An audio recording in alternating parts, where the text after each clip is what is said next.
بسم اللہ الرحمن الرحیم۔ تمام تعریف اس رب ذوالجلال کے لیے ہے جس نے مجھے اور آپ کو پیدا کیا۔ اس سے بڑھ کر اس نے ہم تمام کو اپنے محبوب نبی کا امتی بنایا۔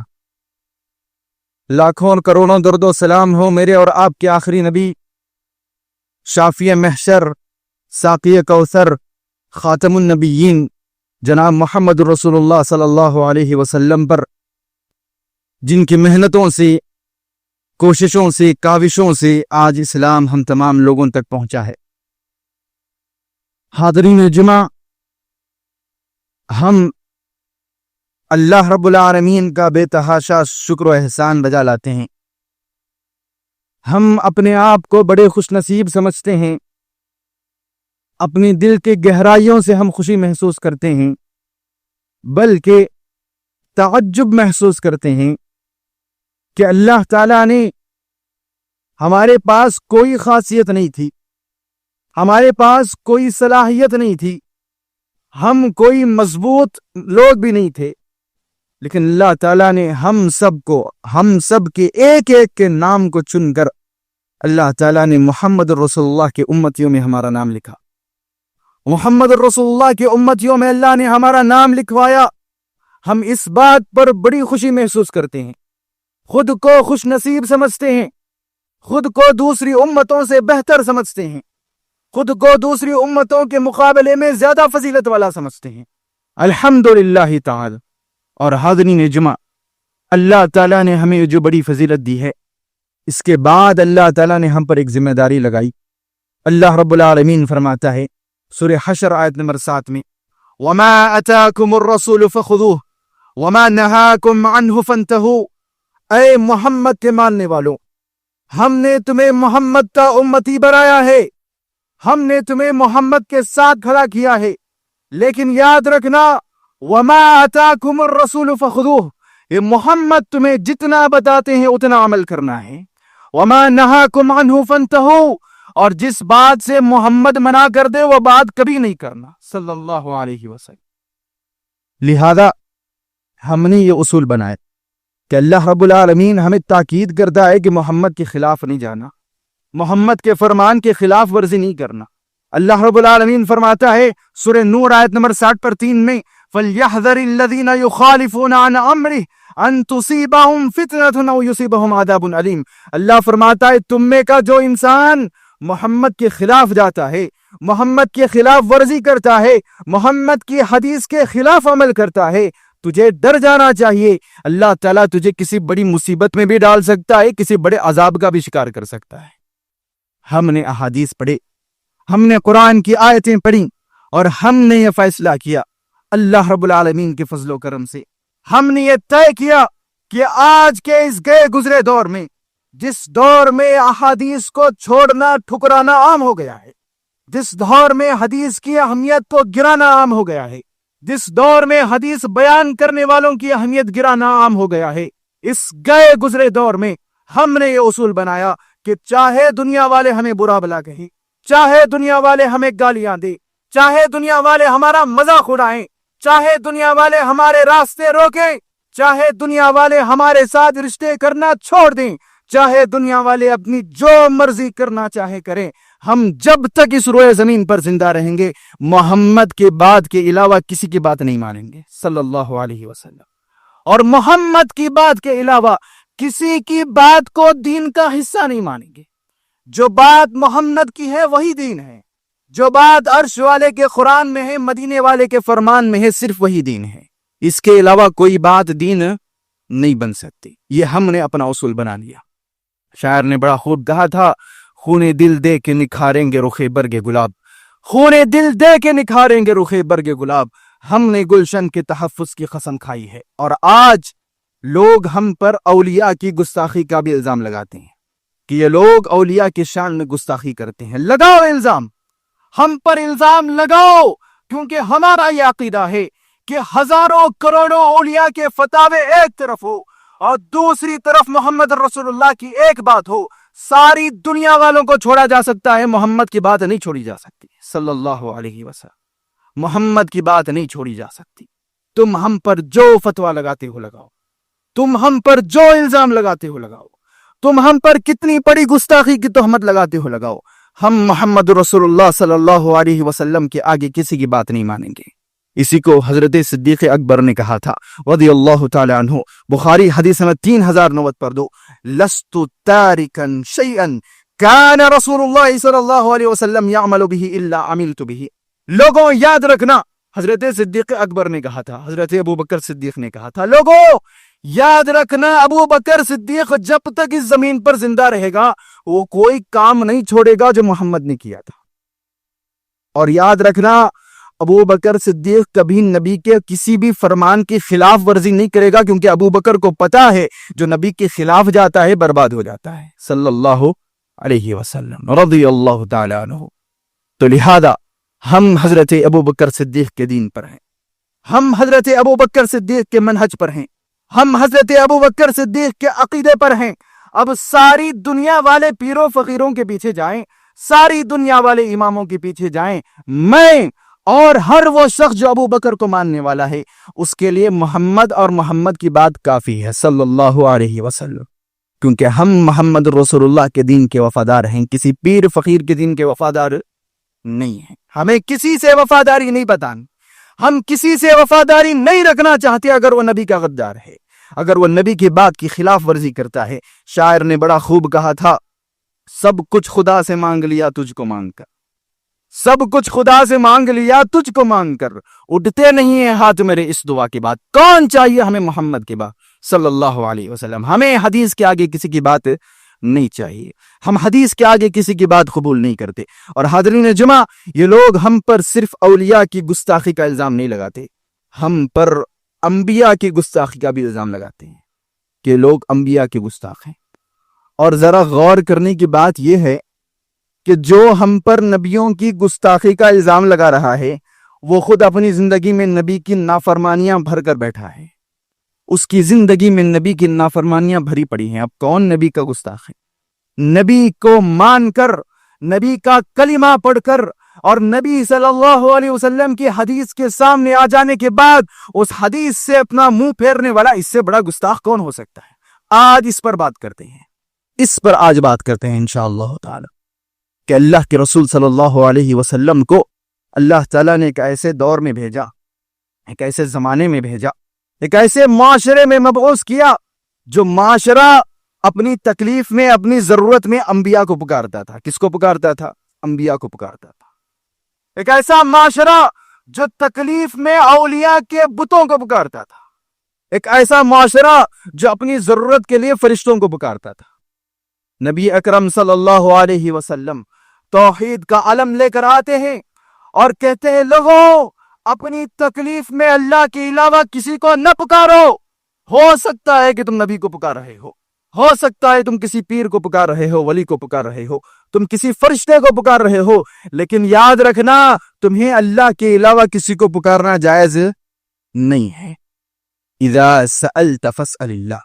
ترمذی, پیارے نبی صلی اللہ علیہ وسلم نے فرمایا, ترمذی حدیث نمبر 2516, اذا سألت فاسأل اللہ, جب بھی تجھے پکارنا ہے صرف اللہ کو پکارنا ہے. جب بھی تجھے بلانا ہے, کس کو بلانا ہے تکلیف میں؟ صرف اللہ کو بلانا ہے. وَإِذَا اسْتَعَنْتَ فَاسْتَعِنْ بِاللَّهِ, اور جب تجھے مدد کی ضرورت پڑ جائے تو صرف اللہ سے مدد طلب کرنا ہے. اللہ کے علاوہ کوئی تیری مدد کرنے والا نہیں ہے, اللہ کے علاوہ کوئی تیری پکار سننے والا بھی نہیں ہے. تجھے پکارنا ہے تو اللہ کو پکارنا ہے کیونکہ وہ سننے والا ہے. تجھے مدد مانگنی ہے تو اللہ سے مدد مانگنی ہے کیونکہ وہی مدد کرنے والا ہے. اس کے علاوہ نہ کوئی پکار سنتا ہے نہ کوئی مدد کر سکتا ہے. ایک بار اپنی زندگی میں جو بھی خرافاتی خیالات آپ کے ذہن میں ہیں کہ ہم تو گنہگار ہیں, ہم تو لاچار ہیں, ہم تو بے یار و مددگار ہیں, ہماری دعا اللہ ڈائریکٹ کیسے سنے گا, ہمیں اولیاء کی ضرورت پڑتی ہے, یہ سارے خرافاتی خیالات اپنے ذہن سے نکالو. ایک بار صدق دل کے ساتھ اللہ کو پکارو, اللہ میں بھی تو تیرا بندہ ہوں, مجھے بھی تو نے پیدا کیا ہے, مجھے اس دنیا میں لانے میں تیرا حکم چلا ہے, مجھے بندہ نے بنایا ہے, تو مجھے کسی اور کا محتاج نہیں کر سکتا, تو مجھے کسی اور کے در پر نہیں ڈال سکتا. اللہ میں گنہگار ہوں لیکن تیرا بندہ ہوں اور تو گناہوں کو معاف کرنے پر قادر ہے۔ اللہ میں تجھے پکارتا ہوں، مجھے تیرے علاوہ کسی سے امید نہیں۔ ایک بار صدق دل کے ساتھ اللہ کو پکار کر دیکھو، اس دعا کی طاقت کا تمہیں اندازہ ہو جائے گا۔ پیارے نبی صلی اللہ علیہ وسلم نے ارشاد فرمایا، ترمذی حدیث میں 3477 پر 9، ادعوا اللہ وانتم موقنون بالاجابہ، کبھی اللہ کو پکارو پوری یقین کے ساتھ کہ اللہ تمہاری دعا قبول کرے گا، تو اللہ ضرور تمہاری دعا قبول کرے گا۔ ہم نے کبھی یقین سے اللہ کو نہیں پکارا، ہمیں شک ہے کہ میں گنہگار ہوں، ہمیں شک ہے کہ میں خطا کار ہوں، ہمیں شک ہے کہ ہم لاچار ہیں، ہم بے یار و مددگار ہیں، ہم کبھی یقین سے اللہ کو نہیں پکارتے، لہذا تمہیں اللہ تعالیٰ دوسروں کی در پر ڈال دیتا ہے۔ کبھی اللہ کو یقین سے بلاؤ، اللہ کسی در کا محتاج نہیں کرے گا، کسی در پہ اللہ جانے نہیں دے گا، تمہاری ساری تمنائیں اللہ ڈائریکٹ قبول کرے گا اور اللہ تعالیٰ تمہیں ڈائریکٹ عطا فرمائے گا۔ اب ذرا مجھے بتاؤ کہ نبی کا نافرمان کون ہے؟ کیا نبی کا نافرمان وہ ہے جو ہر مسئلے میں اللہ کو پکار رہا ہے، یا وہ ہے جو اللہ کو چھوڑ کر دوسروں کو پکار رہا ہے؟ نبی نے کیا سکھایا تھا؟ نبی نے سکھایا تو کسی نبی کو بھی نہیں پکار سکتا، نبی نے سکھایا تو کسی ولی کو بھی نہیں پکار سکتا، نبی نے سکھایا تو کسی فرشتے کو بھی نہیں پکار سکتا۔ اب بتاؤ نبی کا وفادار کون ہے، نبی کا نافرمان کون ہے؟ نبی کا نافرمان کون ہے؟ یا اللہ کہنے والا یا علی مدد کہنے والا؟ نبی کا نافرمان کون ہے جو مشکل میں یا اللہ پکارنے والا یا غوث اعظم پکارنے والا؟ نبی کا نافرمان کون ہے جو اللہ کو مددگار سمجھتا ہے یا وہ جو مرے ہوئے مردوں کو مشکل کشا سمجھتا ہے؟ کون ہے نبی کا نافرمان؟ فیصلہ آپ لوگوں کا ہے، کیونکہ ہم نے محمد رسول اللہ صلی اللہ علیہ وسلم کی بات کے آگے اپنا عقیدہ مضبوط کر لیا ہے۔ ہم اپنی ساری زندگی میں اللہ کے علاوہ کسی کو نہیں پکاریں گے انشاءاللہ تعالی۔ شاعر نے کہا تھا، ہم دین محمد کے وفادار سپاہی، ہم دین محمد کے وفادار سپاہی، اللہ کے انصار و مددگار سپاہی، اسلام کی عظمت کے نگہبان سپاہی، باطل کی خدائی کو گوارا نہ کریں گے، مر جائیں گے ایمان کا سودا نہ کریں گے۔ ہم نے یہ عہد کر لیا کہ محمد نے کہا کہ صرف اللہ کو پکارنا ہے، ہم صرف اللہ کو پکاریں گے، اللہ کے علاوہ کسی سے امید نہیں لگائیں گے۔ اور حاضرین جمعہ، ایک اور مسئلہ میں آپ کو بتاتا ہوں۔ پیارے نبی صلی اللہ علیہ وسلم نے فرمایا، ابو داؤد حدیث میں 3240 پر 8، لا تحلفوا بآبائکم ولا بأمہاتکم ولا بالانداد ولا تحلفوا الا باللہ۔ پیارے نبی کہتے ہیں صلی اللہ علیہ وسلم، اے میرے ماننے والوں، تم اپنے باپ دادا کی قسم نہیں کھا سکتے، تم اپنی ماں کی قسم نہیں کھا سکتے، تم اللہ کے علاوہ کسی کی بھی قسم نہیں کھا سکتے۔ جب بھی تمہیں قسم کھانا ہے تو صرف اللہ کی قسم کھانا ہے۔ اور آج کا انسان باپ کی بھی قسم کھاتا ہے، ماں کی بھی قسم کھاتا ہے، اپنے اہل و عیال کی بھی قسم کھاتا ہے، اور اگر آگے والے کو بہت زیادہ بھروسہ دلانا ہے تو اپنے پیر کی قسم کھاتا ہے۔ معاشرے میں سمجھا جاتا ہے جو اپنے پیر کی قسم کھا لیتا ہے اس پر بھروسہ ضرور کرنا چاہیے، اس پر شک نہیں کر سکتے۔ اللہ اکبر۔ اب بتاؤ نبی کا نافرمان کون ہے؟ نبی کا نافرمان کون ہے جو ہر حال میں صرف اللہ کی قسم کھاتا ہے؟ وہ یا باپ کی قسم کھانے والا، ماں کی قسم کھانے والا، پیروں فقیروں کی قسم کھانے والا؟ کون ہے نبی کا نافرمان؟ کون ہے نبی کا نافرمان؟ فیصلہ تم کرو۔ ہمارے لیے محمد رسول اللہ صلی اللہ علیہ وسلم کی بات آخری بات ہے۔ ہم اس روئے زمین پر جب تک زندہ رہیں گے محمد کے رب کے علاوہ کسی کی قسم نہیں کھائیں گے انشاءاللہ تعالی۔ محمد کے رب کے علاوہ کسی کی قسم ہماری زبانوں پر نہیں آئے گی، کیونکہ ظلمت کی کسی حال میں بیعت نہیں کرتے۔ ہم وہ لوگ ہیں ظلمت کی کسی حال میں بیعت نہیں کرتے، ہم صاحب ایمان ہیں، بدعت نہیں کرتے۔ اور اس کا آگے کہتا ہے، ہم خاک نشینوں کی بڑی پختہ نظر ہے، ہم خاک نشینوں کی بڑی پختہ نظر ہے، ہم لوگ اصولوں کی تجارت نہیں کرتے۔ محمد کی بات ہمارے لیے اصول ہے، ہم اس کے بعد اس سے مکرنے والے نہیں ہیں صلی اللہ علیہ وسلم۔ ایک اور مسئلہ، پیارے نبی صلی اللہ علیہ وسلم نے فرمایا، صحیح بخاری حدیث نمبر 3445، لا تطرونی کما اطرت النصارى ابن مریم فانما انا عبده فقولوا عبد الله ورسوله۔ کیا کہا رسول اللہ نے صلی اللہ علیہ وسلم؟ رسول اللہ کہتے ہیں کہ میرے ماننے والوں، تم سے پہلے عیسیٰ کے ماننے والے بھی آئے تھے، لیکن عیسیٰ کے ماننے والوں نے اپنی نبی کے معاملے میں غلو کیا، غلو کا شکار ہو گئے۔ یاد رکھنا میں اللہ کا بندہ ہوں. میں کیا ہوں؟ میں اللہ کا بندہ ہوں. کیا ہوں؟ اللہ کا بندہ. پیارے نبی نے خود کو اللہ کا بندہ کہا اور کہا کہ میرا نام جب لینا تو کہنا عبداللہ و رسولہ، محمد اللہ کے بندے اور رسول ہیں. عیسائیوں نے کیا کیا؟ عیسائیوں نے حضرت عیسیٰ کے بارے میں کہا کہ حضرت عیسیٰ اللہ کا ایک جز ہیں، اللہ کا ایک حصہ ہیں. اور ذرا ایمانداری سے بتاؤ کہ آج کے اس دور میں ہم نے مسجدوں کے اندر دیواروں پر محمد رسول اللہ کے بارے میں لکھا ہوا دیکھا ہے، نور من نور اللہ، محمد اللہ کے مکمل نور میں سے ایک نور ہے. کیا فرق ہے عیسائیوں کے عقیدے میں اور تمہارے عقیدے میں؟ کیا فرق ہے؟ نبی نے جو نہ کرنے کو کہا تھا تم نے وہی کیا ہے. عیسائیوں نے کہا اللہ کا ایک حصہ عیسیٰ ہیں، تم نے کہا اللہ کے نور کا ایک حصہ محمد ہے. نعوذ باللہ تعالی. اب بتاؤ نبی کا نافرمان کون ہے؟ کون ہے نبی کا نافرمان؟ جو محمد رسول اللہ کو اللہ کا بندہ اور رسول کہتا ہے وہ، یا جو محمد رسول اللہ کو اللہ کا ایک حصہ کہتا ہے وہ؟ کون ہے نبی کا نافرمان؟ نبی نے جس کام سے تمہیں منع کیا تھا تم نے وہی کردار کیا ہے، تم نے وہی حرکت کی ہے، تم نے وہی جرم کیا ہے. شاعر نے بڑا خوب کہا تھا، کون ہے؟ علامہ اقبال کہتے ہیں کون ہے تارک آئین رسول مختار؟ کون ہے تارک آئین رسول مختار؟ مصلحت وقت کی ہے کس کے عمل کا معیار، کس کی آنکھوں میں سمایا ہے شعار اغیار، ہو گئی کس کی نگاہ طرز سلف سے بیزار، قلب میں سوز نہیں، روح میں احساس نہیں، کچھ بھی پیغام محمد کا تمہیں پاس نہیں. یوں تو سید بھی ہو، مرزا بھی ہو، افغان بھی ہو، تم سبھی کچھ ہو، بتاؤ تو مسلمان بھی ہو. تمہارا عقیدہ عیسائیوں جیسا، تمہارے نظریات عیسائیوں جیسے، تو تم کہاں کے مسلمان رہ گئے؟ تمہارے اندر مسلمانیت کہاں باقی رہ گئی؟ اسلام کہاں باقی رہ گیا؟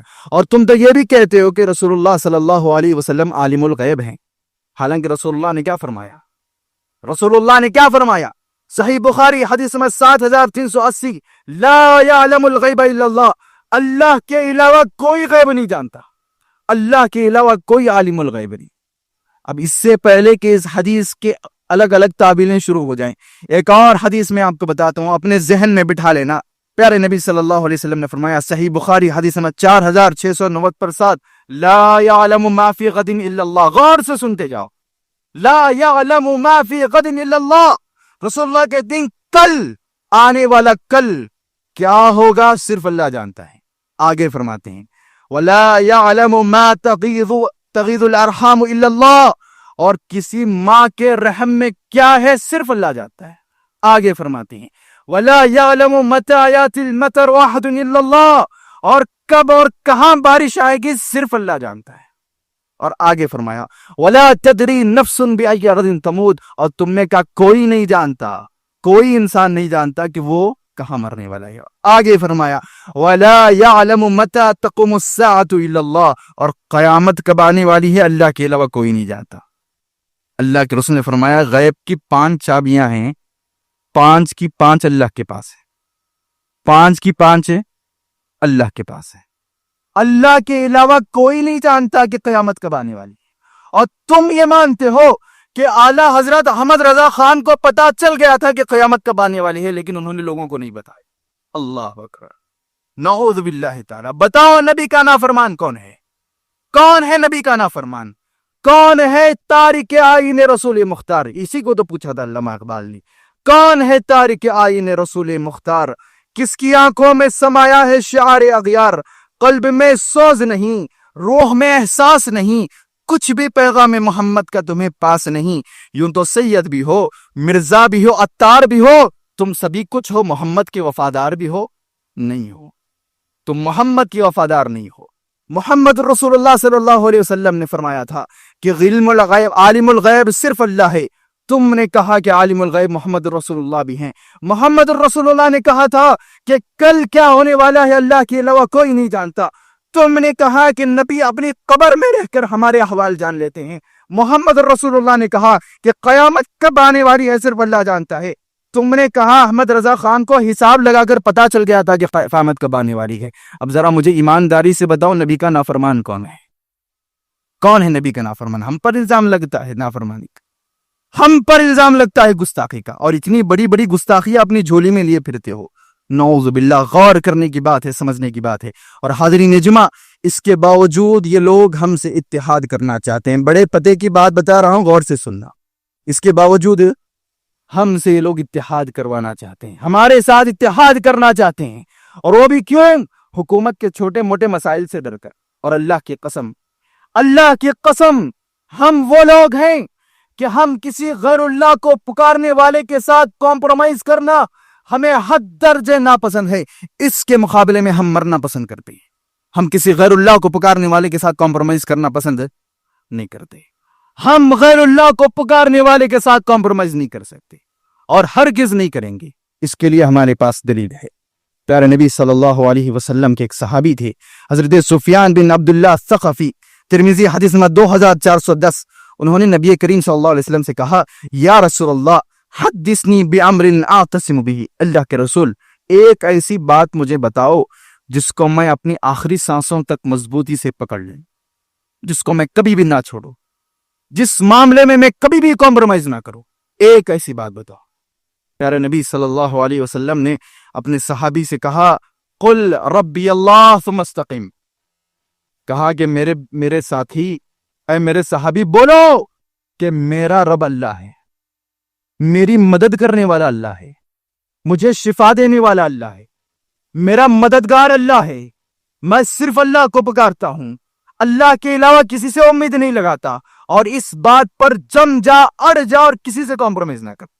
اس بات پر جم جا، اڑ جا، کسی سے کمپرومائز نہ کر۔ ہم جم گئے، الحمدللہ، ہم جم گئے، ہم اڑ گئے، ہم قیامت کی صبح تک ہم کسی ایسے انسان کے سامنے کھڑے ہو کر اس معاملے میں کمپرومائز نہیں کریں گے کہ تم اللہ کو بلاؤ، ہم اولیاء کو بھی بلائیں گے، لیکن ہم جنگ ساتھ میں لڑیں گے، ہم نہیں آئیں ایسے لوگوں کے ساتھ۔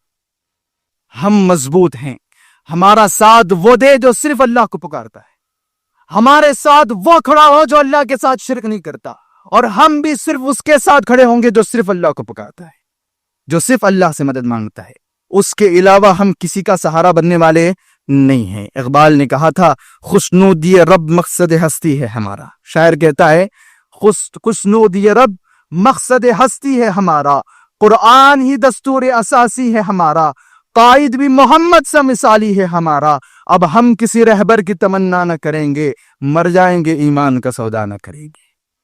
ہم عقیدے کے معاملے میں کمپرومائز نہیں کرتے۔ اور حاضرین جمعہ، آج کل کا یہ معاشرہ یہ بھی سمجھتا ہے کہ ہمارا آپس میں چند مسائل میں اختلاف ہے۔ لوگ کیا کہتے ہیں؟ لوگ یہ کہتے ہیں چند چھوٹے مسائل میں اختلاف رکھ کر رفع الیدین کا اختلاف ہے، آمین بالجہل کا اختلاف ہے، زور سے آمین بولنے کے معاملے میں اختلاف ہے، اور لوگوں نے جماعتیں بنا لی ہیں، تمہاری عقل پر تف ہے۔ چھوٹے مسائل میں، چند مسائل میں اختلاف نہیں ہے۔ ہمارا اور آپ کا اختلاف دین کے بڑے بڑے عقائد سے لے کر دین کے چھوٹے چھوٹے اعمال تک ہے۔ ہمارا تمہارا اختلاف چند مسائل کا نہیں ہے، چند امور کا نہیں ہے، چند عقائد کا نہیں ہے، دین کی بنیادوں سے لے کر دین کی چھوٹے چھوٹے اعمال تک ہمارا اور تمہارا اختلاف ہے۔ اگر یقین نہیں آتا تو سنتے جاؤ کہ پیارے نبی صلی اللہ علیہ وسلم نے فرمایا، مسند احمد حدیث نمبر 22060/3، سووا صفوفکم وحاذوا بین مناکبکم وسدوا الخلل فإن الشیطان يدخل فيما بینکم بمنزلۃ الحدف۔ رسول اللہ صلی اللہ علیہ وسلم فرماتے ہیں، جب نماز کے لیے کھڑے ہونا، جب نماز کے لیے کھڑے ہونا تو اپنی صفیں سیدھی کر لینا۔ اور کیسے سیدھی کرنا؟ اپنے کندھے کو اپنے بھائی کے کندھے سے جوڑ لینا، اپنے کندھے کو اپنے بھائی کے کندھے سے جوڑ لینا، اور تیرے بھائی کے درمیان ذرا سی بھی جگہ خالی نہیں رہنی چاہیے۔ وسد الخلل، تھوڑی سی بھی اگر جگہ ہے تیرے اور تیرے بھائی کے بیچ میں تو اس کو کیا کر؟ اس کو پورا کر دے، اس کو بھر دے۔ فإن الشیطان، کیونکہ شیطان بکری کے بچے کی طرح چھوٹی جگہ میں بھی گھس جاتا ہے۔ شیطان کیا کرتا ہے؟ اور تم نے پوری بکری گھسنے کی جگہ چھوڑی ہوئی ہے۔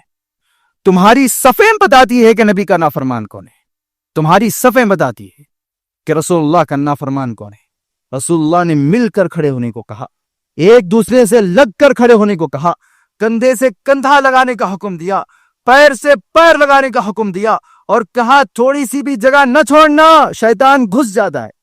اور تم نے اتنی بڑی جگہ چھوڑ دی ہے کہ شیطان کی پوری نسل آ جائے گی، اتنی جگہ چھوڑ دیتے۔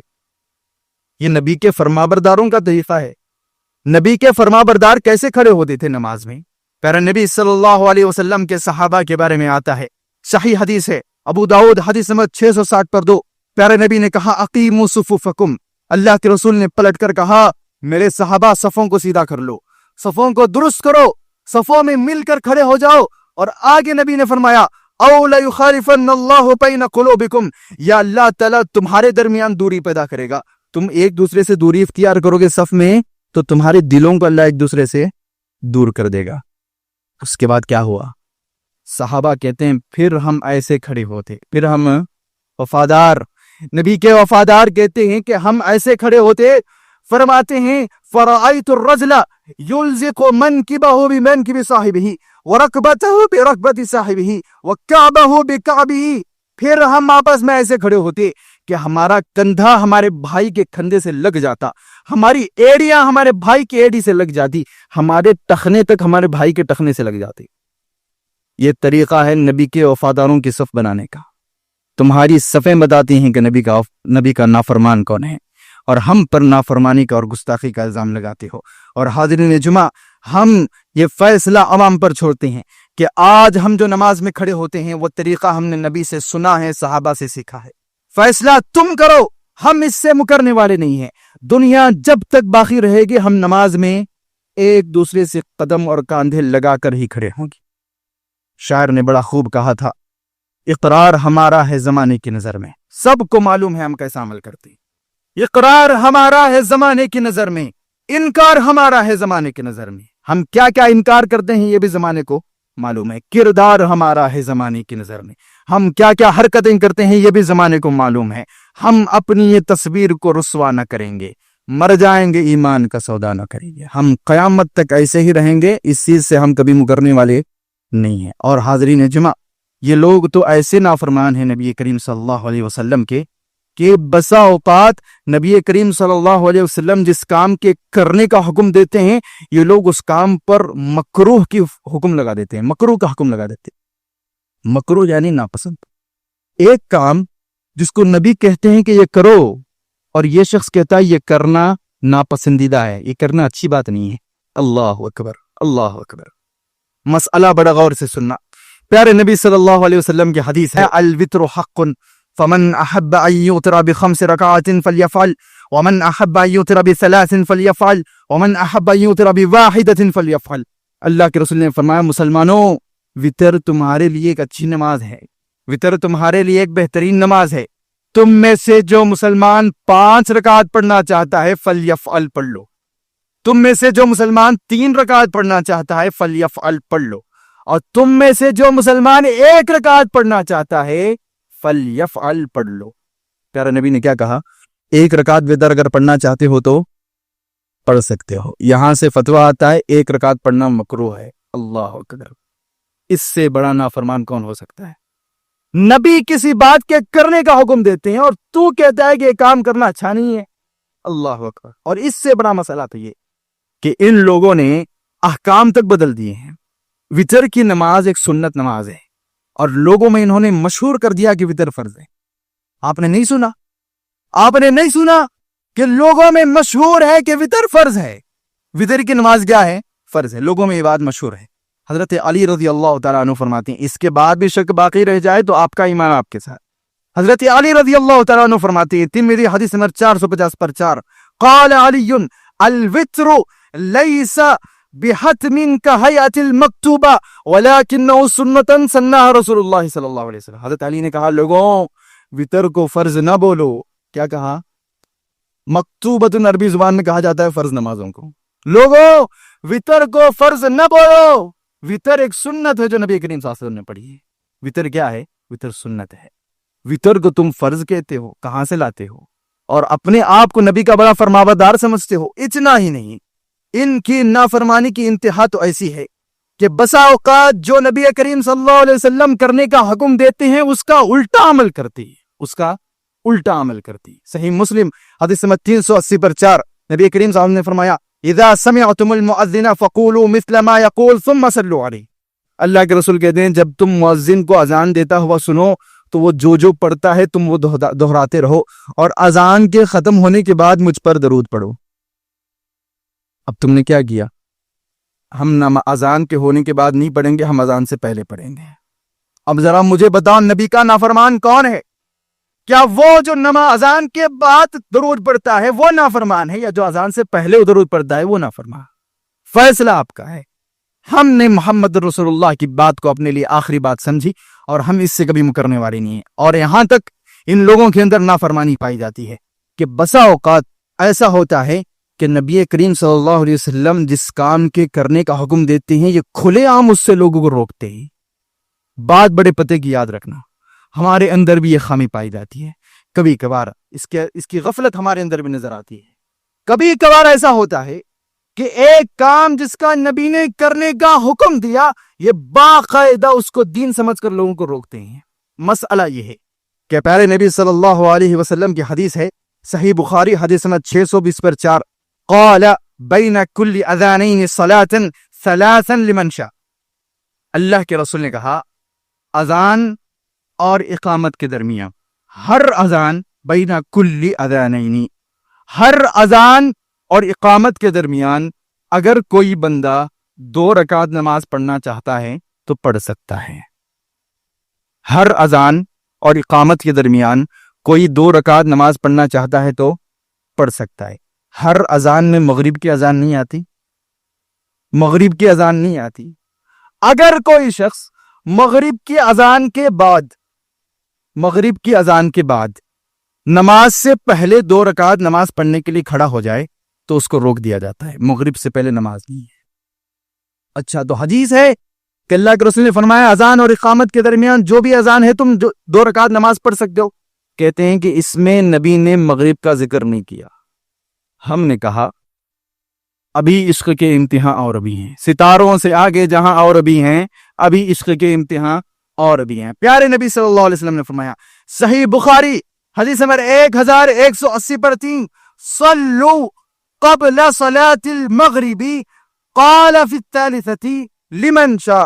اللہ کے رسول نے فرمایا مغرب کی نماز سے پہلے تم میں سے جو چاہتا ہے نماز پڑھ سکتا ہے، اور اللہ کے رسول نے 3 مرتبہ فرمایا۔ کتنی مرتبہ؟ اور اب بتاؤ کہ وہ لوگ جو مغرب سے پہلے 2 رکعات کو ناجائز سمجھتے ہیں وہ نافرمان ہیں، یا جو اس کی پڑھنے کی جواز کے قائل ہے وہ نافرمان؟ اللہ اکبر! ایک کام کا نبی حکم دیتے ہیں اور تم لوگوں کو اس سے روکتے ہو، اس سے بڑی گستاخی کیا ہو سکتی ہے؟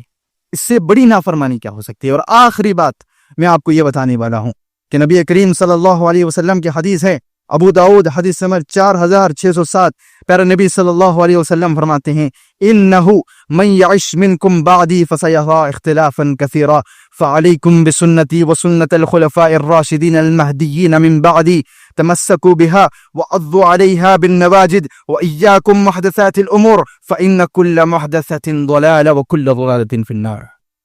حدیث بڑی پیاری ہے، اسی لیے اس کو آخر میں رکھا گیا ہے، فیصلہ کن حدیث ہے۔ پیارے نبی صلی اللہ علیہ وسلم فرماتے ہیں میرے بعد، محمد رسول اللہ کے بعد، میرے مرنے کے بعد دنیا میں تم دینی مسائل میں بہت اختلاف دیکھو گے۔ کیا دیکھو گے؟ دینی مسائل میں بہت زیادہ اختلاف دیکھو گے۔ اور یاد رکھنا، جب معاشرے میں اختلاف پیدا ہو جائے فعلیکم بسنتی، تم فوراً میری حدیثوں کی طرف واپس آؤ، میری سنتوں کی طرف واپس آؤ، وسنت الخلفاء الراشدین المہدیین من بعدی، اور میرے بعد میرے صحابہ، میرے خلفاء کیا عمل کرتے تھے اس کو دیکھو۔ معاشرے میں اختلاف ہو گیا، کہاں جاؤ؟ حدیث کی طرف جاؤ۔ کسی پیر کی بات نہ مانو، کسی امام کی بات نہ مانو۔ اختلاف کے وقت میں دیکھو کہ اس مسئلے میں نبی نے کیا کہا، صحابہ نے کیا کیا۔ آؤ دیکھو کہ حدیث میں کیا لکھا ہے، صحابہ نے کیا عمل کیا، کیونکہ رسول اللہ صلی اللہ علیہ وسلم جو آگے فرماتے ہیں وہ بڑا ضروری ہے۔ اللہ کے رسول صلی اللہ علیہ وسلم فرماتے ہیں اور اگر تمہیں حدیث میں نبی کے صحابہ کے عمل میں کوئی چیز مل جائے، غضوا علیہا بالنواجد، اپنے دانتوں کی جڑوں سے اس کو مضبوطی سے پکڑ لو۔ کوئی بھی بولے گا چھوڑنا نہیں، کوئی بھی بولے گا حدیث میں ملنے کے بعد کوئی بھی کچھ بھی سمجھائے اس کو چھوڑنا نہیں، کیونکہ رسول اللہ صلی اللہ علیہ وسلم فرماتے ہیں وَإِيَّاكُمْ وَمُحْدَثَاتِ الْأُمُورِ، اور یاد رکھو جو کام میں نے نہیں کیا اور میرے صحابہ نے نہیں کیا، یہ کام کرنے سے ڈرو، یہ بدعت ہے۔ یہ کیا ہے؟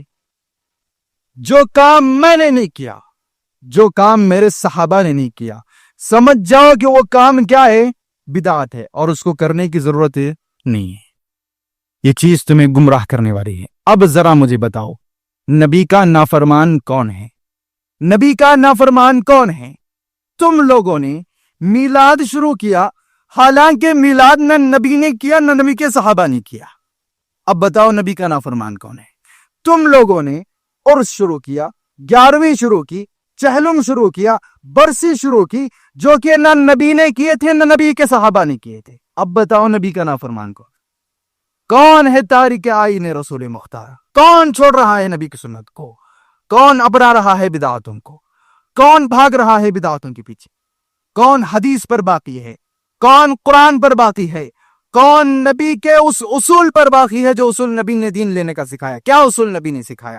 ہر مسئلہ حدیث میں تلاش کرو۔ میں نہیں بولتا، ہماری جماعت بھی نہیں بولتی، ہمارے علماء بھی نہیں بولتے، محمد رسول اللہ نے کہا ہر مسئلہ حدیث میں تلاش کرو، ہر مسئلہ حدیث میں تلاش کرو، ہر مسئلہ حدیث میں تلاش کرو۔ حدیث میں نہیں ملتا تو میرے صحابہ کو دیکھو، اور جو بات حدیث میں اور میرے صحابہ کی زندگی میں نہیں ملتی وہ بدعت ہے۔ کس نے کہا؟ محمد رسول اللہ صلی اللہ علیہ وسلم نے کہا فیصلہ تمہارا ہے، فیصلہ تمہارا ہے کہ کیا وہ اصول اختیار کرنا ہے جو نبی نے سکھایا، یا ہر گلی کوچے کے پیر فقیر کی بات کو ماننا ہے۔ فیصلہ تمہارا ہے۔ ہر مسئلہ قرآن و حدیث میں دیکھنا ہے، یا کسی ایسے انسان سے جا کر پوچھنا ہے جو نمازوں کا تک اہتمام نہیں کرتا۔ فیصلہ تمہارا ہے کہ دین کو قرآن و حدیث سے لینا ہے، یا پھر اس نشہ کرنے والے سے لینا ہے جو نشہ کو جائز سمجھتا ہے، جو موسیقی کو حلال سمجھتا ہے، جو لوگوں کو خوارج کے نظریات بانٹ رہا ہے۔ فیصلہ آپ کا ہے۔ ہر بات قرآن و حدیث سے لینا ہے، اور ہم اس پر اڑ چکے ہیں، اور ہم وہ لوگ ہیں جو اس پر ضد پر ہیں۔ اس کے معاملے میں ہم ضدی ہیں۔ ہم حدیث کے آگے کسی کی بات کو نہیں مانتے، کیونکہ ظلمت کی کسی حال میں ہم بیعت نہیں کرتے، ظلمت کی کسی حال میں بیعت نہیں کرتے۔ ہم صاحب ایمان ہیں، بدعت نہیں کرتے۔ ہم خاک نشینوں کے بڑے پختہ جگر ہیں، ہم خاک نشینوں کے بڑے پختہ جگر ہیں۔ ہم لوگ اصولوں کی تجارت نہیں کرتے۔